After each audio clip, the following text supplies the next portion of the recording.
từ những cái bắt nguồn từ cái sự bình thường hóa quan hệ, một phần cũng bắt nguồn từ cái bình thường hóa quan hệ Việt Nam Hoa Kỳ, và đặc biệt là những quan hệ Việt Nam Hoa Kỳ về đây trên nhiều lĩnh vực đã rất là gần gũi, khá gần gũi với nhau. Đặc biệt cả những vấn đề lĩnh vực an ninh quốc phòng đã có những cái bước tiến và hai bên cũng đã tương đối gần nhau. Rồi là bây giờ rất nhiều các gia đình ở Việt Nam đều có một cái nguyện vọng rằng là ra một người con sang học bên Mỹ. Rồi là rất nhiều những hàng hóa của Việt Nam bây giờ đang là cái lựa chọn hàng đầu. Một số cái hàng hóa Việt Nam đang là lựa chọn hàng đầu của người Mỹ, và đặc biệt là những hàng hóa thí dụ như của IBM và của Apple thì bây giờ cũng là những mốt thời trang của người Việt Nam. Thì nói chung là những cái thay đổi như thế thì có lẽ những cách đây độ khoảng 15 năm thì không ai hình dung được. Những cái sự thay đổi đó là rất to lớn. Okay, Mr. Anderson, where were you before coming to Vietnam? And while in Washington preparing for your mission here, how was the atmosphere in the environment, the air in Washington, D.C. for the preparation of the first ever diplomatic representative in Vietnam those days? Well, immediately before, since the 1964, I started studying Vietnamese. So Vietnam was always something on my mind, and I had more assignments regarding Vietnam than I think any other Foreign Service officer. Immediately before, though, I was on the policy planning staff, and there I was writing memos urging that we move forward with Vietnam. And the atmosphere was split. There were many people, John McCain, John Kerry, senators, both strongly for it. I knew President Clinton was. But there were some people, particularly in the House of Representatives, who were very strongly opposed to it. And so it was not easy politically for President Clinton, especially because he had no military service, to take this important step. I think President Bush would have taken the same step, frankly, if he had been reelected, because it didn't make any sense not to. And Vietnam was changing so rapidly in such positive ways that we needed to have a relationship and overcome the anguish that we had suffered, both of us, in the 60s and 70s. So mixed attitudes, and on the right, they were very stridently opposed to normalizing relations. And after I came out here, and 10 months after I went back home, there was a group of congressmen who wrote a letter to Secretary Christopher saying that the embassy should be shut down and that I should not be allowed to come back.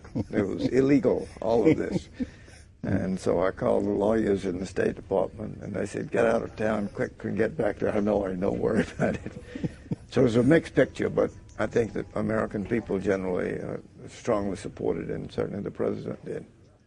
Now, on your arrival in Hanoi, what is your impression?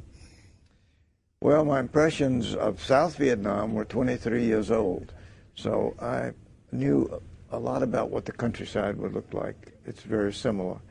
But the beauty of Hanoi is what struck me, the gorgeous buildings that are here and the civilization and the signs of culture, the Van Mu Confucian Temple, and all of the historic relics and memories which are still here, and they're still very prevalent among the Vietnamese people. That's what struck me most. Here is an old civilization that is carrying forward. It's had a lot of new ideas and got through a lot of experimentation, but the old traditional Vietnamese values are still here and still very strong. Yeah, I understand that you are not only a diplomat, but an artist. When arriving here in Vietnam, in your view of the artist, what struck you most at that time? I was not much of an artist at that time, but the beauty of the place is what turned me into an artist. I had painted only 20 paintings before that, but when I came here, I had enough time to begin painting, and I'd painted a couple of hundred by the time I left. And it's because of the beauty of the scenery of the countryside and the beauty of the people, and also the buildings. I just love them, the old ones and the ones that were falling down, as well as the new and architectural treasures that you have here. So it was great inspiration, and it's what turned my career into a viable one as opposed to what I was doing before. Now, but arriving here as the first U.S. chargé d'affaires to Vietnam in the new situation, relationship between the U.S. and Vietnam is just in the beginning. What are your difficulties in approaching your job and achieving the good contact with the Vietnamese side? Well, the first thing I realized is that we didn't know anybody.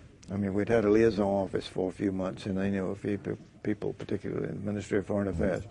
But we really didn't know anybody. So we had to, I immediately said, I've got to go meet everybody that's important and has any influence. And I went to see the government and the Communist Party and the Fatherland Front and all of its elements and academics and cultural leaders. And then, most importantly, meeting the Vietnamese people in the different contexts.